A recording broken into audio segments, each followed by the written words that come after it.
ಶ್ರೀ ಗುರು ಬಸವಲಿಂಗಾಯ ನಮಃ. ಈಗ ನಾನು ಬಸವಣ್ಣರ ಒಂದು ವಚನ ಮತ್ತು ಅದರ ವಿಶ್ಲೇಷಣೆ ನಿಮ್ಮ ಮುಂದೆ ಹೇಳುತ್ತೇನೆ.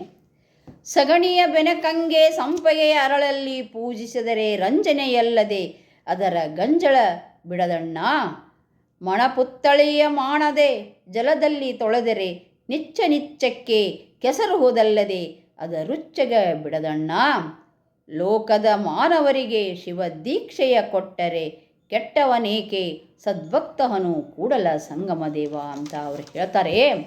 ಸಗಣಿಯಿಂದ ಒಂದು ಮೂರ್ತಿಯನ್ನು ಮಾಡಿದಾಗ ಅದನ್ನು ಸಂಪಿಗೆ ಹೂವುಗಳಿಂದ ನಾವು ಪೂಜಿಸಿದರೆ ನೋಡೋದಕ್ಕೆ ಅದು ಬಹಳ ಒಂದು ಚೆಂದ ಕಾಣಿಸ್ತೈತಿ.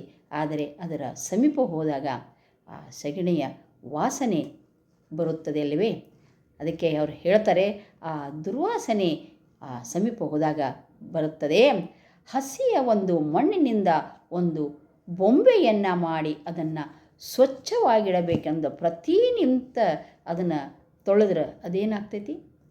ಕೆಸರು ಅದು ಕರಗಿ ಹೋಗ್ತೈತಿ.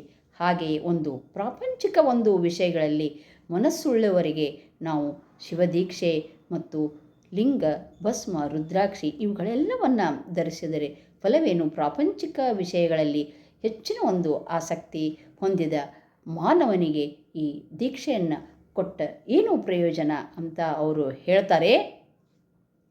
ಜ್ಞಾನಾಗ್ನಿಯಿಂದ ಸುಡಲ್ಪಡದ ಹಸಿಯ ಮಣ್ಣಿನ ಬೊಂಬೆಗಳಂತಿರುವ ವಿಷಯಾಸಕ್ತ ಪ್ರಾಪಂಚಿಕರು ಎಷ್ಟೇ ಸ್ನಾನ ಮಾಡಿದರೂ ಕೂಡ ಹಸಿಯ ಮಣ್ಣಿನ ಬೊಂಬೆಯೆಂದೇ ತೊಳೆದು ಕೆಸರನ್ನು ಹೆಚ್ಚಿಸಿಕೊಂಡಂತೆಯೇ ವಿನಃ ನಿಜವಾದ ಶಿವಭಕ್ತರಾಗಲಾರರು. ಆದ ಕಾರಣ ದುರ್ವಿಷಯಗಳಿಂದ ಕೆಟ್ಟ ಹೋದವರಿಗೆ ಶಿವದೀಕ್ಷೆಯನ್ನು ಕೊಟ್ಟ ಮಾತ್ರದಲ್ಲಿ ಅವರು ಸದ್ಭಕ್ತರಾಗುವುದಿಲ್ಲ ಅಂತ ಅವರು ಬಹಳ ಒಂದು ಮಾರ್ಮಿಕವಾಗಿ ಈ ವಚನದಲ್ಲಿ ಹೇಳಿದ್ದಾರೆ. ಸಾಂಸಾರಿಕ ಪ್ರಾಪಂಚಿಕ ಒಂದು ವಿಷಯಾಸಕ್ತಿಗಳನ್ನು ಹೆಚ್ಚಿನದಾಗಿ ನಾವು ಹಚ್ಚಿಕೊಂಡಾಗ ಅದರಿಂದ ಹೊರಬರುವುದು ಹೇಗೆ? ಇವೆಲ್ಲವನ್ನು ನಾವು ಈ ವಚನದಲ್ಲಿ ನಾವು ತಿಳಿದುಕೊಂಡೆವು. ಮತ್ತೆ ಇನ್ನೊಂದು ವಚನ ವಿಶ್ಲೇಷಣೆಯೊಂದಿಗೆ ನಿಮ್ಮ ಮುಂದಿಗೆ ಬರುತ್ತೇನೆ.